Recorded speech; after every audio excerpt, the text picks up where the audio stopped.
Good afternoon and welcome to the fourth edition of the Wolverine Chat. I'm here with Nate and my name is Tim and we're here to talk Michigan football. And this week we will be discussing that rivalry game with the Michigan State Spartans. And unfortunately, Nate, we're going to have to talk about that tunnel incident, which otherwise just put a big scar, a big shame on a great game. Yeah. I said it earlier, but it makes the program and the entire university look really, really bad.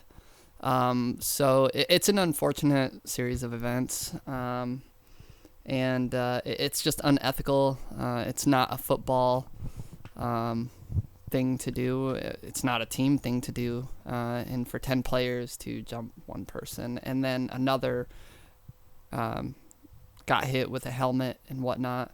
In the second video that I watched, it's just very unfortunate, and I do hope that it will be handled properly. So I'm not some prude, and I know we make mistakes as Wolverines, but I don't think I know. In fact, when Jawan took that swing, and I'm not comparing it because it's an adult taking a wild swing and another adult, and nothing was, and he got suspended, and you know what, he should have been suspended. I was okay with that. But when people start to compare that and just stand up and say, you know what, it was wrong, and I can understand you're a Spartan fan, you love the Spartans, you're going to support them, but just let's come on. So what I want to do now in this week's Tim's Take, I decided to write a couple paragraphs of things I want to talk about. That way I don't forget. After I'm done with my written response, I'd like to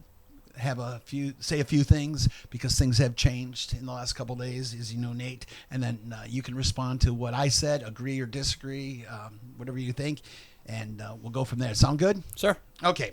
So I'm going to start. I've got to get this off my chest. I'm going to have a lot to say about this on this week's version of Wolverine Chat, which I'm doing right now. What I saw in that video yesterday revolted me. It made me vomit, literally. If our guy went in there, start chirping, and that was probably stupid. However, there is absolutely no justification for 8 to 10 guys to start beating the crap out of him and for one player to take his helmet off and start using it as a weapon. And I mean a literal weapon.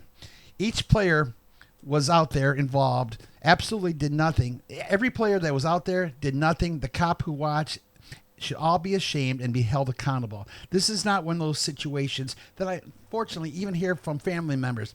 Well, there's enough wrong for everybody. We all did wrong. No, we didn't do anything wrong. This was his tunnel. He has every right to go through it, whether people like it or not. Now, I'm reading a lot of posts from Spartan fans saying, comparing this to Coach Howard in the handshake line. Are you kidding me? Please tell me you're joking. How can you possibly compare a guy where there's a little pushing and a wild swing compared to 10 guys doing this to one guy? How Michigan State handles this is huge. If they don't totally come up against it and try to make some excuses, nobody will root for them anywhere except hardcore Spartan fans. This took a lot of air out for me. When I came back to the car Saturday night, I was sickened by all these videos that I was being sent by my brother and other Wolverine fans. Now, Michigan is not perfect. We make our mistakes. Our fan base makes mistakes. But I would hope and pray that if we did something like this, our fans would unite in solidarity against this. I'm very proud to have played at this university. Again, not perfect, but we always try to do the right thing, in my opinion. And I hope and pray that the injured players are. Jaron Green is going to be okay. I know he's in protocol right now for concussion. We are allowed to love each of the teams that we follow. But this isn't about sports. This is about right versus wrong. Before you start blaming Jim Harbaugh and everybody else, just look at the tape and really tell me, is this okay? I've been hearing Jim Harbaugh baited MSU, as two of their reporters stated on Rico and Mike and Rico. I listened to them for about 5 minutes and I could not go any further. Then I listened to Jim Cameroni from Spartan Magazine, and he just kept on and on saying that Jim could have stopped this. He should have stopped it. He doesn't say that Mel Tucker could have stopped it, but just Jim Harbaugh did all this. 600 games at Michigan Stadium, the very first game that this happened. And if Michigan State does not handle this properly, and so far they've got eight guys. I'm surprised. I give them credit because they did suspend Jacoby Windman. I believe, he's a linebacker. He was a defensive lineman. He was a transfer from UNLV. And what made me sick about that, Nate, is after the game, they asked him about the incident. And he looked and said, I don't know anything about it. And he was holding the guy as the other guy was hitting him with the helmet, but he doesn't know anything about it. Yeah. I mean, really. The last thing I want to say about this is a football game, and it's a great football game and a great rivalry. But what happened is nothing to do with the football game or rivalry.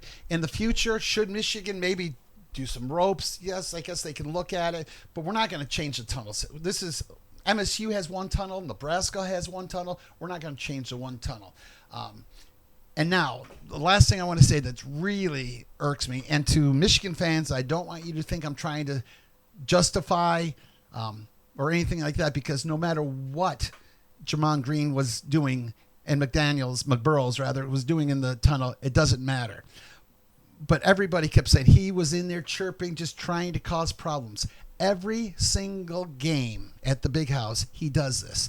And he does this because his dad lives in Texas, is a truck driver. He comes up for all the games, and he gets every game. He'll get into the locker room before the rest of the fans or players are. He showers, and gets out because he decided, as much as he'd love to celebrate with the players, and I get that. That's a great thing. He thought because his dad has done all this for him, sacrificed so much, the least he can do is spend time with his dad as opposed to celebrate. I'm sure he'd love to celebrate, but and again, it doesn't matter that he was doing that, but people, come on, this kid going through it, and he ends up with in concussion protocol. It just makes me vomit. Let's move forward.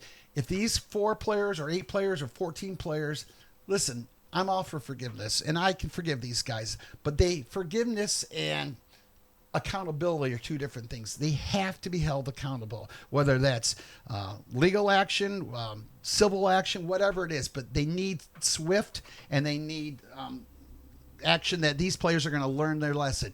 And let's hope they learn their lesson. They're young kids that someday maybe they can do something good, and these kids will be forgiven and become nice, great young men and great football players. I don't want to necessarily ruin their careers, but they're the ones that did it. They're old enough to get NIL deals. They're old enough to know you don't beat the crap out of one single guy who's out of uniform, and that's my take.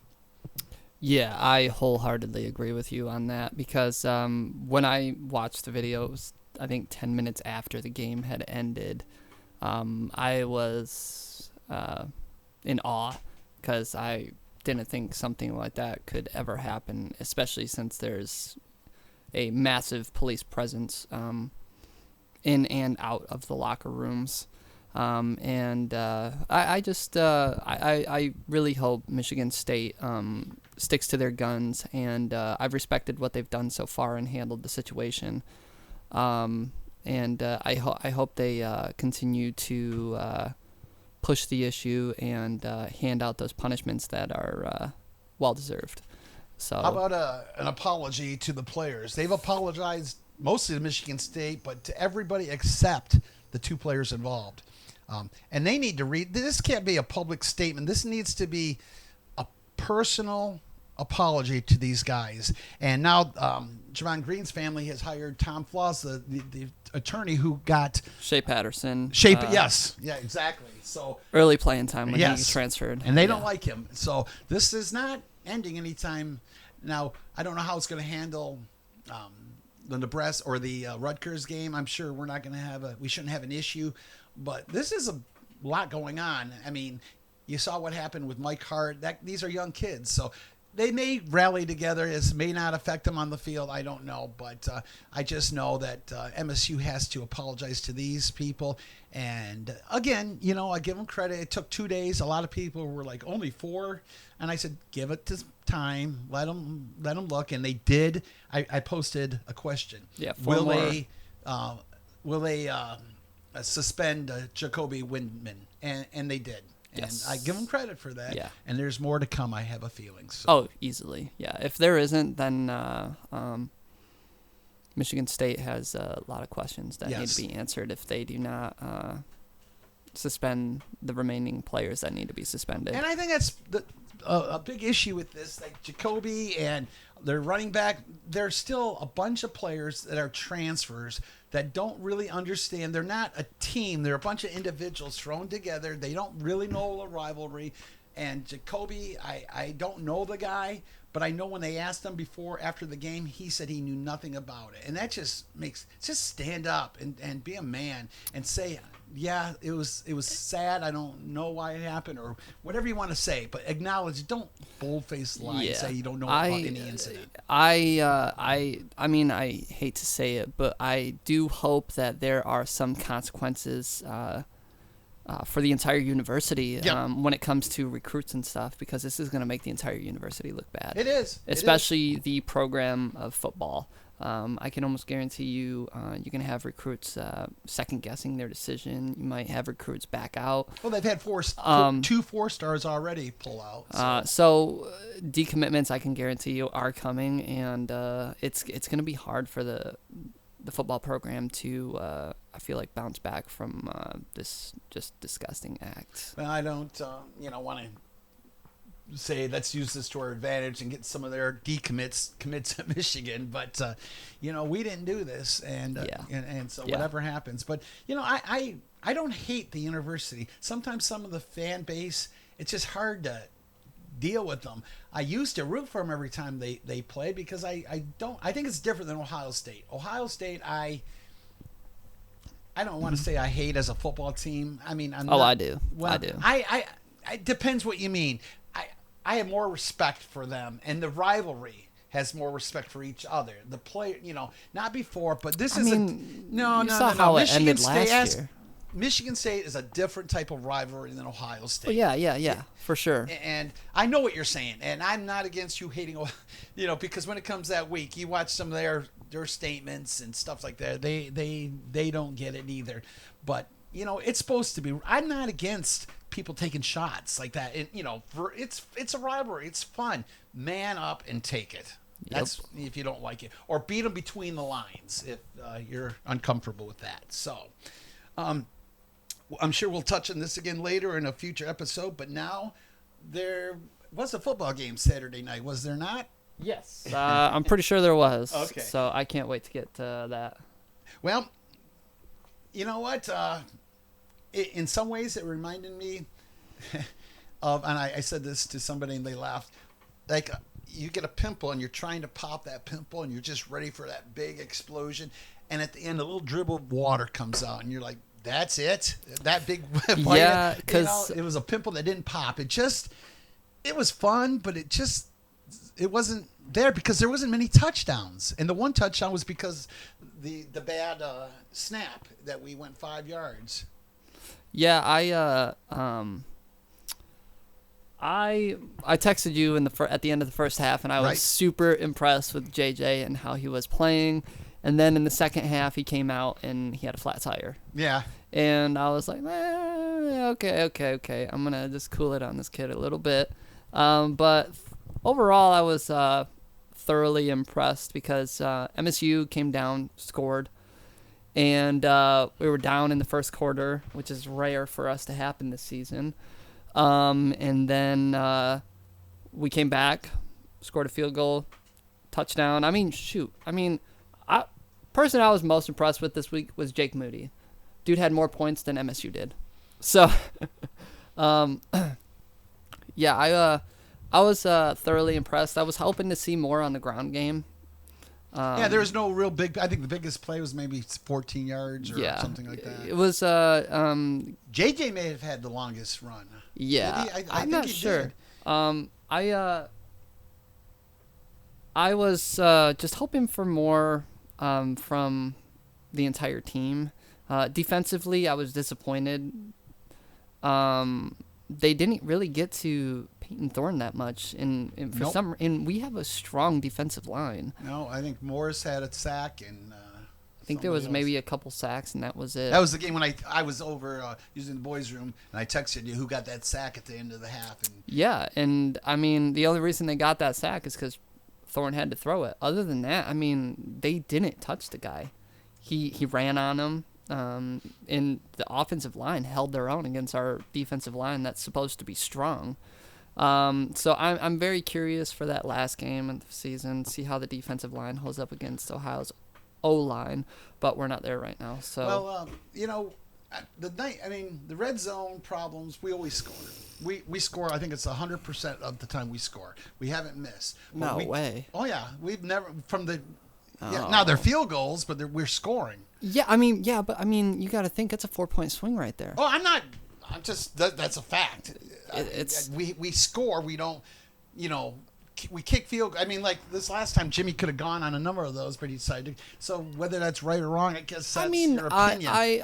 I agree with his decision making because I mean it's a rivalry game. It's an emotional game, and you have to think about what's best for the team. And who's got the mojo and all that. And I really was hoping for more out of the offense this week because I felt like it was a perfect time for them to let JJ air it out. I mean, defensively, they were all set up to stop the run. Mm-hmm. They did. Michigan State was. Yes. Michigan State was set up to completely stop the run, and they had a couple decent runs, and that's when I would have set up the play action, but you're doing these stupid little trick plays. I mean, don't get me wrong. It would have been sweet if Bell hit that long pass down the field, but he threw it way over. Ready for that. And, I mean, that's cool and all, but, like, MSU is smart. They are a smart football team, defensively and offensively. All the way around, Mel Tucker has... I mean, yeah, their record doesn't show it, but look what they did to us last year. We were up by 17, and they stormed back and beat us. K-9 stormed back. 5 touchdowns. And so like the team is made to win. MSU was made to win, and it was really nice to just see us be able to control the game the entire time. Yeah, we had a couple moments where I was sweating and I had to air my armpits out a couple times, but overall, I was just a little disappointed in the offense aspect of the game. Well, keep in mind, if they scored that, would you be saying the same thing? If they had scored 3 or 4, they could have been 42-7 without. I mean, but you got to think, you have four field goals in the red zone, and you're like 5 yards to the end zone. I mean, come on, man, you guys got to make better playmaking decisions. I don't like that's it. I don't like some of the calls down there. Let's go back. I mean, as far as running, I had told you that I thought JJ had the longest run. He did 21 runs. He ran for 50 yards. Corum 177.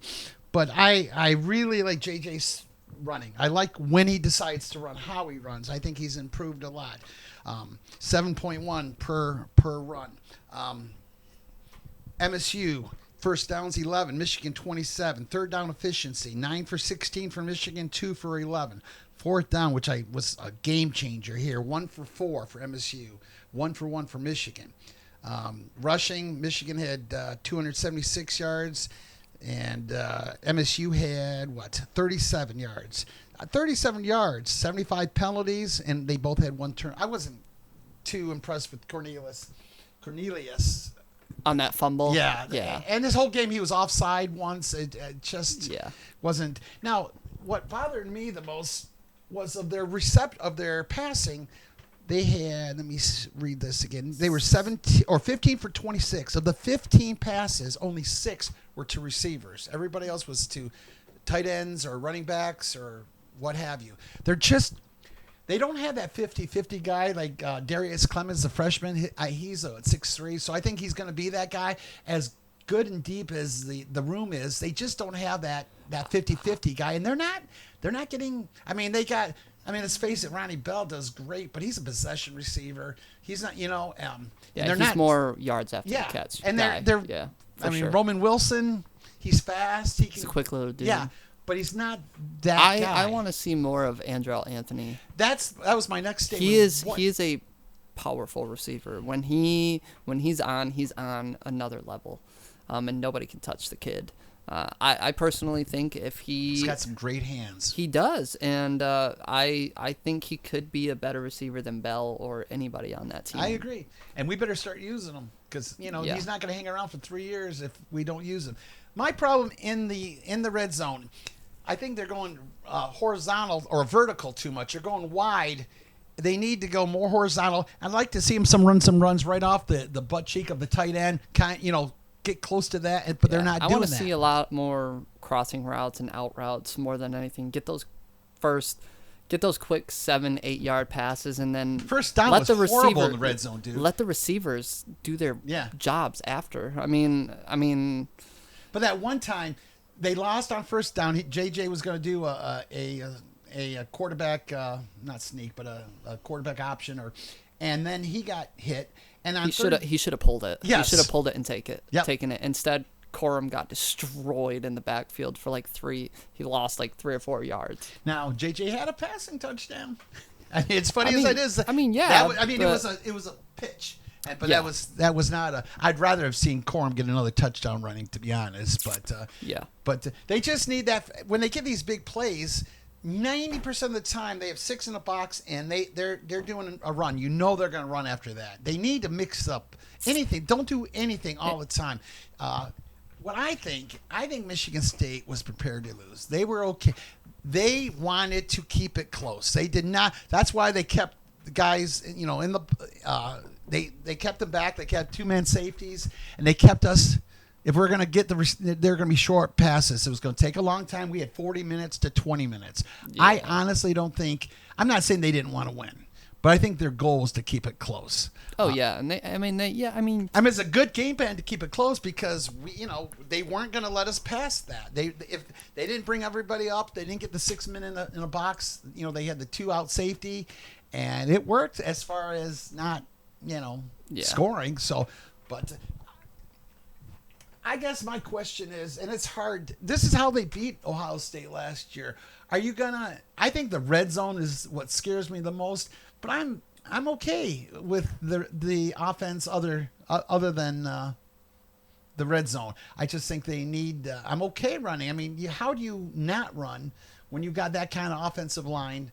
But we just need to. I mean, did you hear Corum and JJ after the game what they said about the red zone? I mean.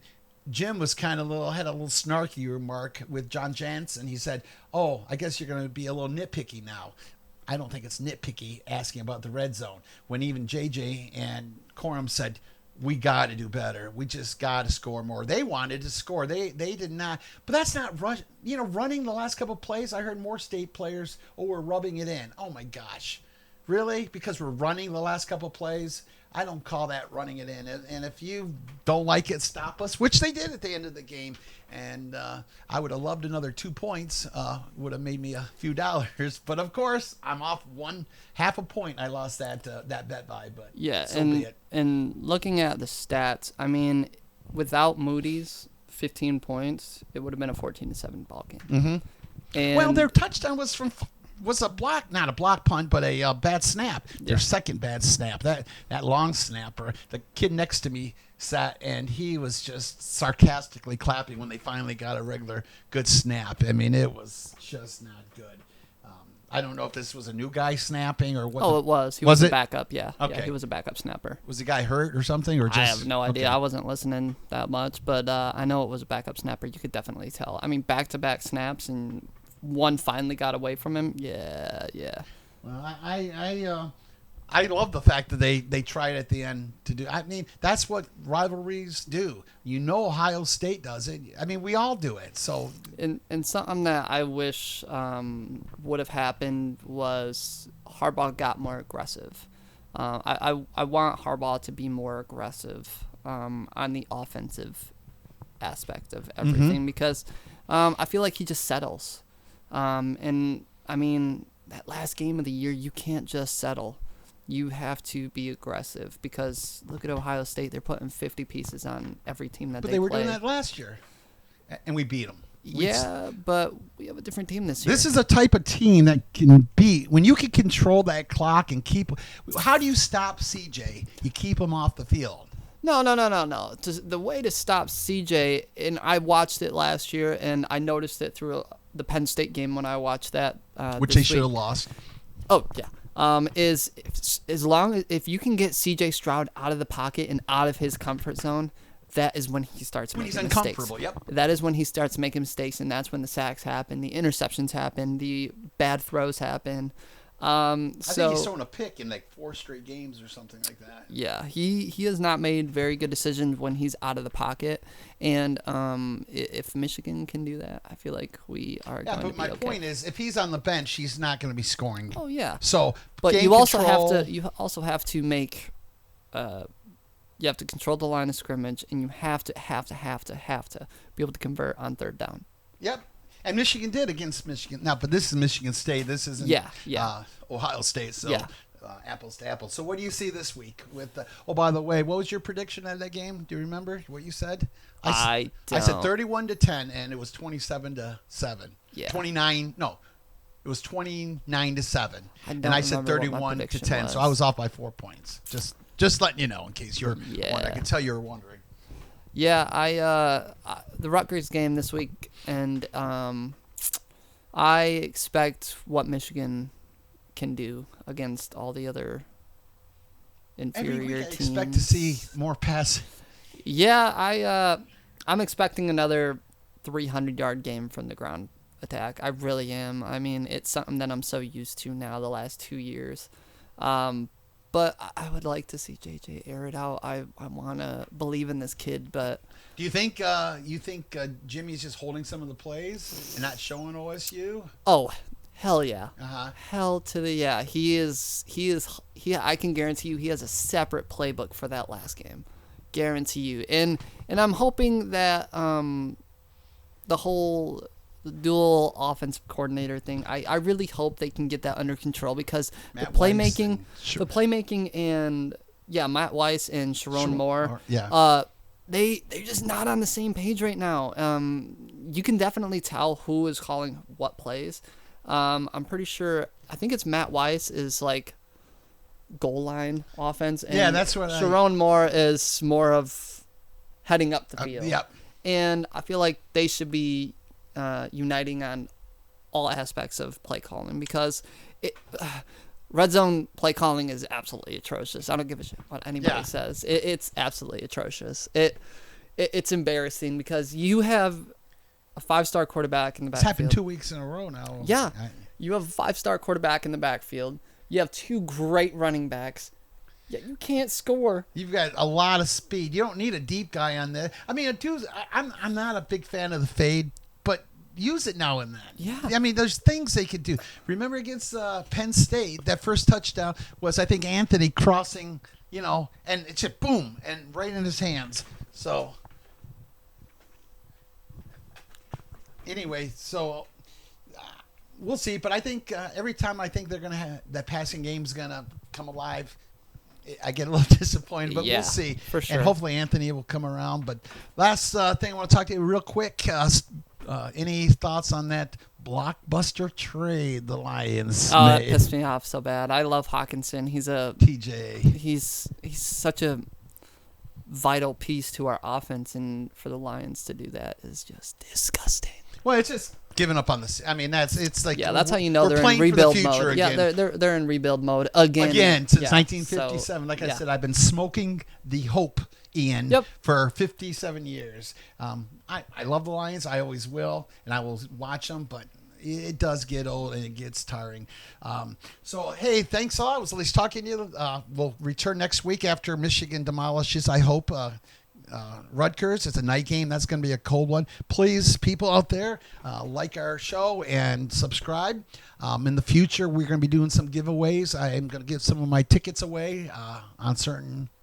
We'll do certain things. So there's a lot to come in this podcast, and I enjoy doing it. I love my fans, and this is great, and I enjoyed it. And we'll talk to you next week.